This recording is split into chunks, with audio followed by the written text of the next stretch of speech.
This week on Tasmanian Takeover, did the JackJumpers shooting cost us the win? Is this the last we've seen of Will Magnay? And is Hoopsfest the new Christmas for basketball fans? This is the Ants Nest. March on, Jackies.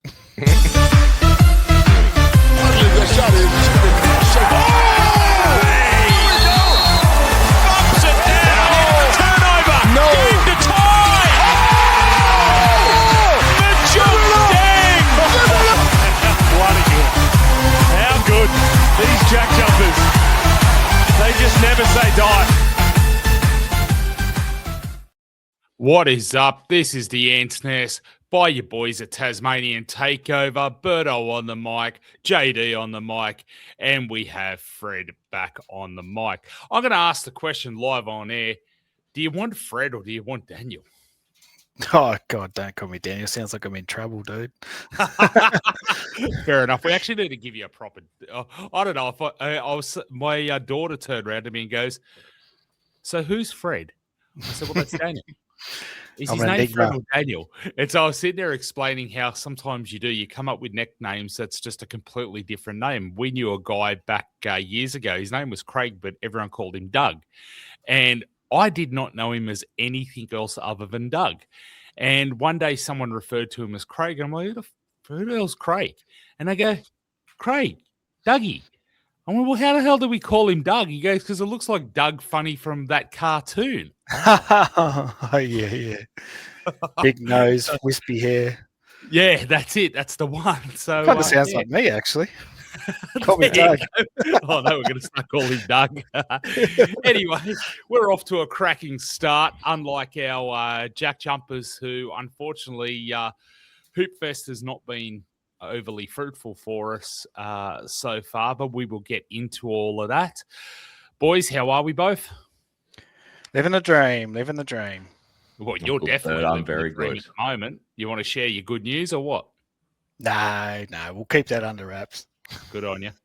JD, you got any of excitement? I mean, apparently... I do. I'm very excited. I don't know if our listeners watch the Instagram feed, but I managed to score myself a couple of tickets for the family to do the on-court pre-game experience for the game this week, which is where they walked us out and they rolled out a literal red carpet for us to stand on in the middle of the court while we watched the Jackies warm up. We got some high fives from all the players. I got to have a chat with a couple of names such as the Dr. Drimmick and Nick the Court Marshal. Had a bit of a chat with Shawnee Mack. It was really, really cool. My boy got on the Jumbotron while they were interviewing the court announcers, and it was just an awesome experience before we had to walk all the way to row B and sit pretty much courtside for the rest of the game. It was nice seeing how the other half lived, Birdo, because when I go to the RAC arena, I'm generally up in the nosebleed section watching literal ants run around. I have to admit, when you've sent me photos of where you're sitting, I'm like, mate, I hope the atmosphere is good because, in all honesty, you'd see more on telly. So, yeah. Absolutely, it was. It's not like going to the nest where even if you are up in the nosebleeds, it's still pretty close to the action anyway. Yeah, you're over the top of it at home, aren't you? Yeah. And I suppose it's one of the benefits of having a small arena is the fact that you're not too far from it all anyway. Versus these big arenas are great; you can pack more heads in there, but if you're going to sit there and watch the game just on the Jumbotron, I mean, you've got to question whether the atmosphere is good enough to make up from watching the TV. But I don't know, maybe I'm just a teddy tight ass and it's all about, the dollars and cents. But anyway. Couch and a beer will do. Well, there's a lot to be said about the couch and the beer, I'm telling you. Absolutely. Particularly paying $50 for a chicken burger or something like that. God, that hurts. You sit there, it's like I'm going to the game. I don't know which hurts more, to travel out of the parking lot or the money you've just spent to have some dinner. Oh, anyway, so we had a game. It was a game. A couple of teams showed up, had a little bash. Was pretty decent back and forward, I would say, but it wasn't in my opinion, it wasn't super exciting. We took a loss to Melbourne United. I'm so glad I knew who was playing because JD's show notes are atrocious right now. But anyway, I hope that score is actually correct because I can't remember the score. 79-77. 79-77. We did lose. I suppose one could say that we lost it with that final possession. We could have ended up with, a tie up or a win by 1 point, but we can get into that. But before we do, give us a bit of a walkthrough, JD. What was the atmosphere like at RAC Arena? What was the Hoopsfest atmosphere like? Do you know what it was? It was excellent. It was I just love Hoopsfest. It just opens up so many opportunities that you wouldn't normally have. As you know, the Wildcats have one of the biggest followings in the league. They've been very, very successful for a long time, and you genuinely can't get tickets any closer than the nosebleeds on an every given day unless you want to remortgage the house. So to have all the teams in one city just gives everyone the opportunity to go along and experience it and get close to the action. They had this massive, massive screen up one end where you could see all the players' stats, and like every player had a head as big as yours, Birdo. It was absolutely enormous. Thanks for that, mate. They had the music pumping all the way through. Atmosphere still not as good as My State Bank Arena, but it was a really, really good time. Everyone in good spirits. A lot of Wildcats fans there. Halfway through the game, the call out goes, "Who here is a Wildcat supporter?" And literally half the crowd went up. United had a pretty big following. Tassie less so. There was a solid handful of Tassie supporters in the crowd in little patches. But at the end of the day, it was a great game, great experience, and I just love being there. And kudos to anyone who was a JackJumpers supporter who got out there, who particularly those who don't live in WA, because that's certainly not a cheap venture to head over to Hoopsfest. I would imagine that there wasn't any direct flights, so you would have had to fly in to Sydney or Melbourne, fly over to WA. So let alone the travel time, the costs then would also have been quite horrific, I would imagine too. So the fact that you made the effort, that's phenomenal. So well done, Ant Army, for those who were there, and those who do live in WA and you support the Jackies, amongst so many of the Red Army. We salute you. Hat goes off to JD for making it to all those Wildcats games. Amongst the Red Army, it's a wonder he's come out unscathed. One day, he may have to be a little careful, but yeah. All right, let's get into the game. We've held it off long enough. I'm going to start with you, Fred. Give us your overall thoughts of the game. I know you in the chat. You had a few key thoughts. Let us know, what was your overall feel for the game, and where do you think we could have done better? Well, from my point of view, the game didn't really have any structure, and so the structure was, I think they lost their way on their defensive end. I keep harping on it, but their defensive side was okay, but it wasn't that pop that they usually do. They usually right in their faces. They're full court pressure. They're all over the place. They're zipping all over the place. And in turn, the offense, it was pretty bad. We didn't see a lot of good ball movement, and then we used up a lot of the shot clock up a lot, and we got caught with the ball, and we weren't making decisive offensive plays, and it just broke down so much. And credit to Melbourne, they were really good on defense. I thought they were doing what we should have done to them. In the last couple of games, we really should have locked down, cover their players, done the right thing. One thing I will note, DJ only played about 16 minutes. He was 1 from 4 from the field. We we, as a little collective here, we really want him to get going. And he didn't see much of the court. 16 minutes in a full game is bugger all time, where all the rest were getting 30 plus, and a couple of 24s with Tiger and Marshall was about 22 minutes. So we weren't really getting the pop and some consistency out of that game. I don't know if you get jet lag flying all the way over to WA and get 2 hours or 3 hours behind, but it just seems like they had a big night out on the Terps or something. But it was just all over the place. It was really, really, really disappointing to see that game go down like that. And as Birdo mentioned, I was pretty much blowing up our little text chat on just how shit the game was, and excuse my French there, but it was just all over the place. And even that last possession, like, why pull up and do a 3 when you probably could have had a nice little pass? He had plenty of time left. Like, it just blew my mind, and I'm pretty sure that Scott Ross would be pretty pissed off with that last play too. Yeah, it was sloppy. It was sloppy. And look, I've always said this from day dot. I'm not going to get on here and pretend that I know any better. There is no way I'm getting on the court and playing at a professional level. Jesus, I barely make it through a quarter, let alone a game. But I don't know whether it was just panic or what, but you're right. They could have set, taken the shot, tied up, or even gone for the 3. There would have been no shame personally in tying it up, going for overtime. I mean, why not? At least, it was such a back and forward game, but at least you would have been in it. Whereas that was a big choice and kind of backfired. Yeah.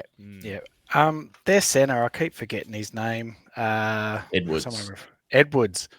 They got him into foul trouble, and they just weren't attacking him. They should have just line drived it, just get it at top of the key and blast straight for him, and just if he blocks it, who cares?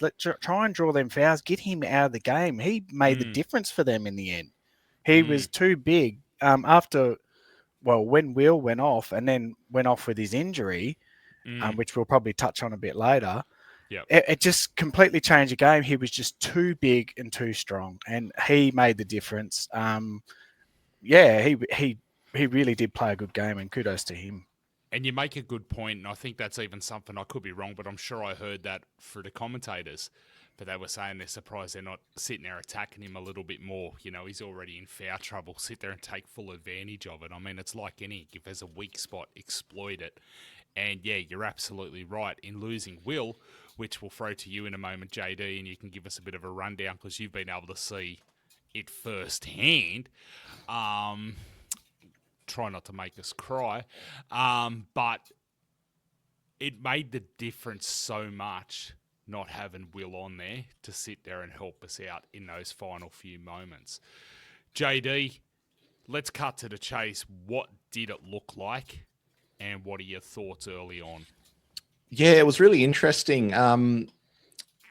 Sitting there at the game, I thought that the JackJumpers were dominating quite well with the ball. And then every time I'd look up at the score, we were either 1 or 2 behind, when I thought that we were much further in front. And maybe that's my Jackie's bias a little bit. I'm only watching our players, but it just seems like we were controlling the ball a lot better than they were.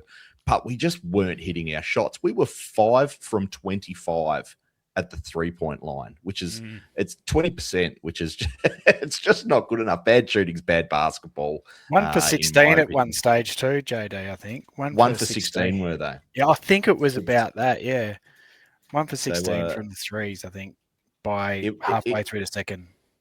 It was interesting that they stuck with it and kept attempting it. Because we were never that far behind, and we've got guys like Majuk Dang and Josh Bannon who can sit in the key and just put it in, and both Josh and Majuk are a bit out of form at the moment. So I think we need to be feeding them and getting the ball a bit closer to the ring. because honestly, our shooters aren't getting it done. We are probably relying too much on Bryce Hamilton, DJ, Ben Ayre, these kind of guys to actually hit their threes, and it just wasn't going in, and ultimately it cost us the game. 20% from three ain't going to win it for you. No. I suppose some of the positives, like I said, we did look dominant. We did look the better team for large parts of the game. And it's also, how good was it to see Anthony the Dr. Drimmick back out on the court for a couple of minutes? My heart was just a flutter when I saw him coming on. I was too excited to send the group chat a text message that the doctor was on, because I managed to actually have a chat with him before the game. I was like, "Oh, are you getting any minutes today?" Drim, I called him. I didn't call him the doctor because I didn't know if that was official or if that's just one of ours. But he goes, "Oh, look, hopefully, mate. Hopefully, we'll wait and see." I said, "Well, fingers crossed, mate."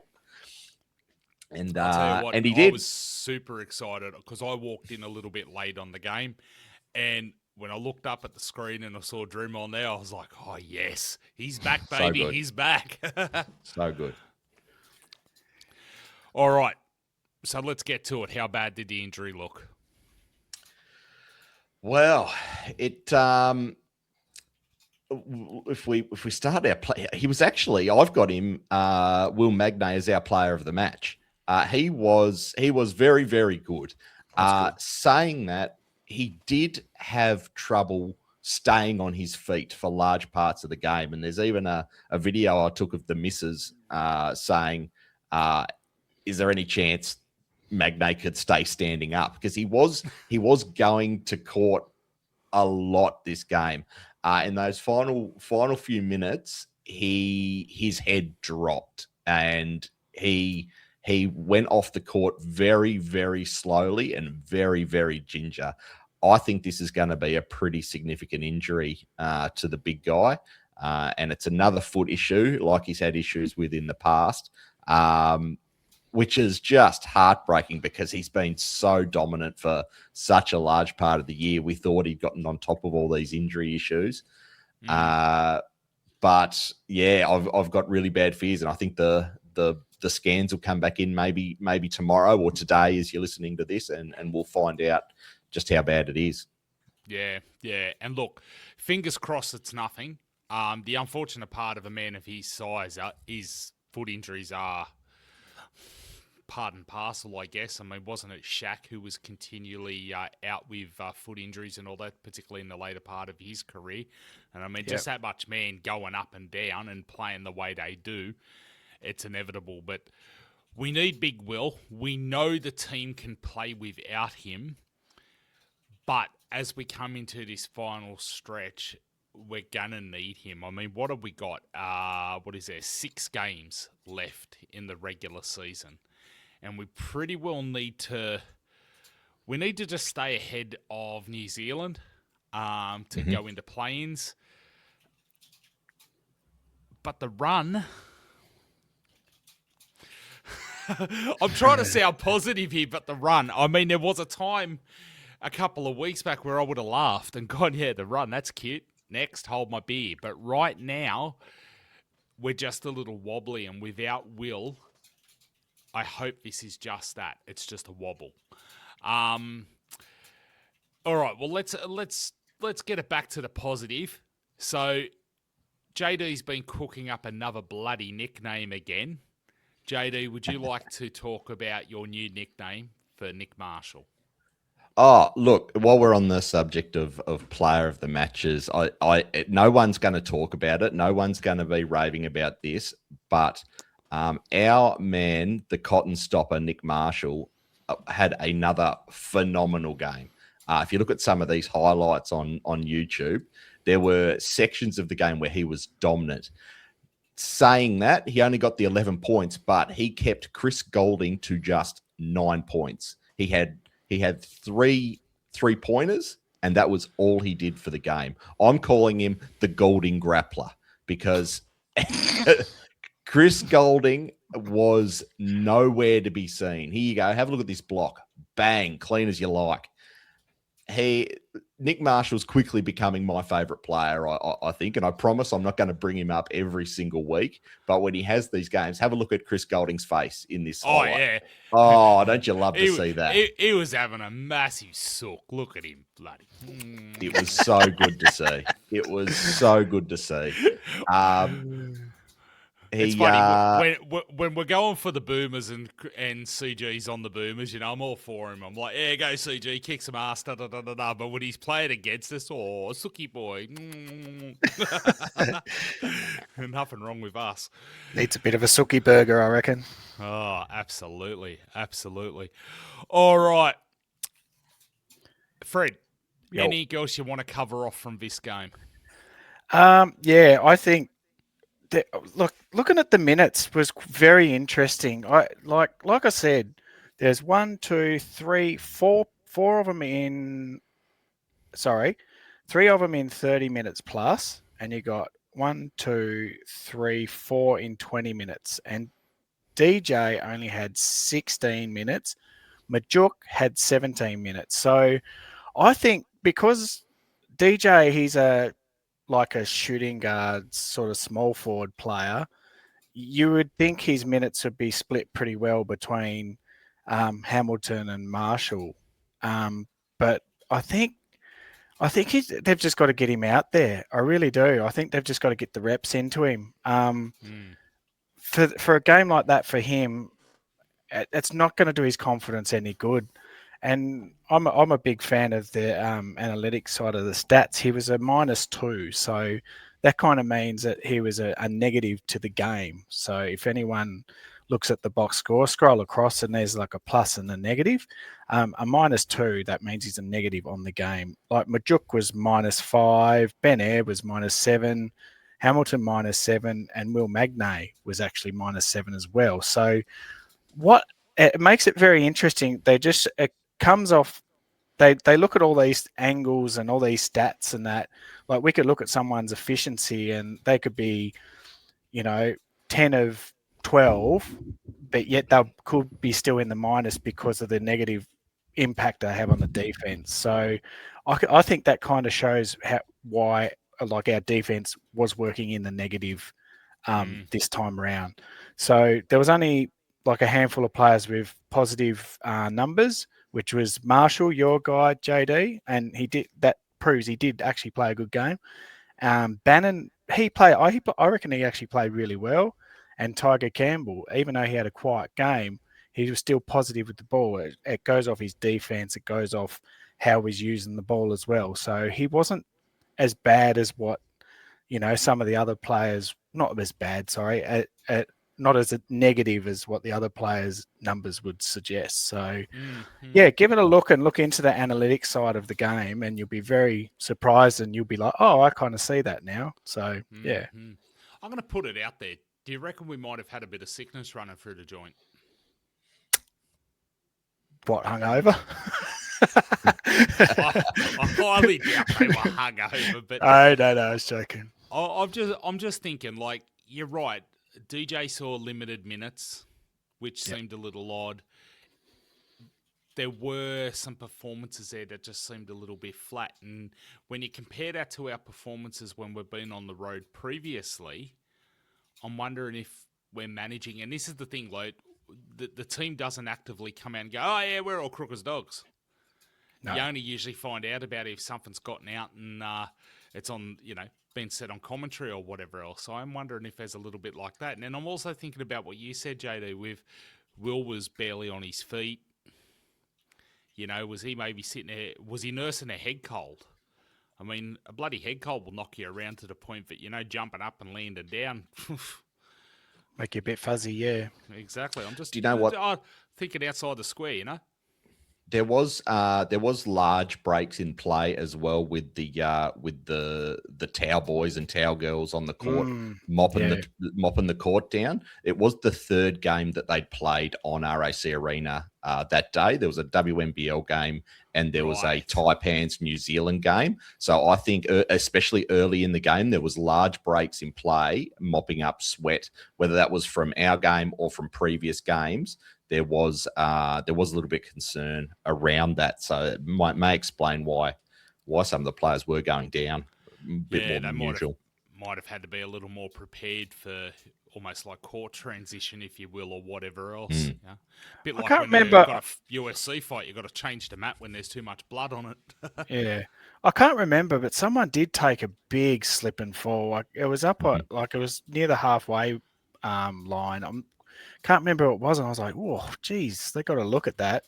I mean, they had about 10-minute break trying to mop up some blood too that would come off Chris Goulding or Marshall. It was ridiculous. Yeah. Mm-hmm. Yeah, I think I remember seeing that, but because that was just as forever. I walked in and Goulding had a I turned around and went, "Oh, CJ's got a boo-boo." But to be fair, I hope he's all right. I mean, that was just me in my full competitive spirit there. But yeah, I'm like, "Oh." All right, boys. JD, anything else you want to sort out about the game? I think we've covered off everything, but... I think it's important to note Bryce Hamilton's contribution. He did look very, very good for large patches. We're gonna talk about him a bit more in our Sydney Kings preview, which will be coming out later this week. So maybe stick around if you want to hear how Bryce Hamilton's going. But other than that, mate, just wrapped with it. Honestly, next year, I don't know whether Hoopsfest is going to be back in Perth or if they're going to start sharing it around.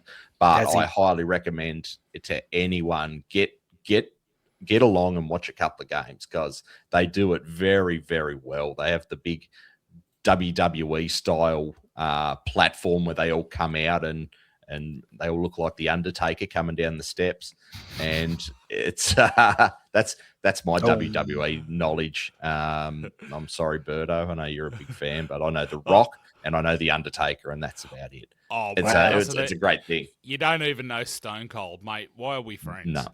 No, that's an ice cream shop in my neck of the woods. That's Cold Rock. Oh. And on that note, I'm wrapping this show up because he's an idiot and needs to go and have a lie down. All right, well, that has been the end of our review show for this week. Make sure you do keep an eye out for the preview show, which will be coming out in the next day or two-ish, where we'll take a look at the upcoming game against the Sydney Kings and then the game a couple of days after that against the Illawarra Hawks. Sydney Kings game is up at Kudos Arena. Let's see how we go. And the Illawarra Hawks game is at My State. But there was a time where you'd sit there and go, home court advantage, we've got this. But I don't know. So will be a handful. We'll try and make ourselves positive to talk about the preview game. But until then, do check out our previous episodes. Go like, subscribe, please, share, follow, do all that good stuff. Remember, abuse us gently. Leave comments, whatever. Remember, Tasmanian Takeover will also be doing the Devil's Den. That's coming up. So get amongst that.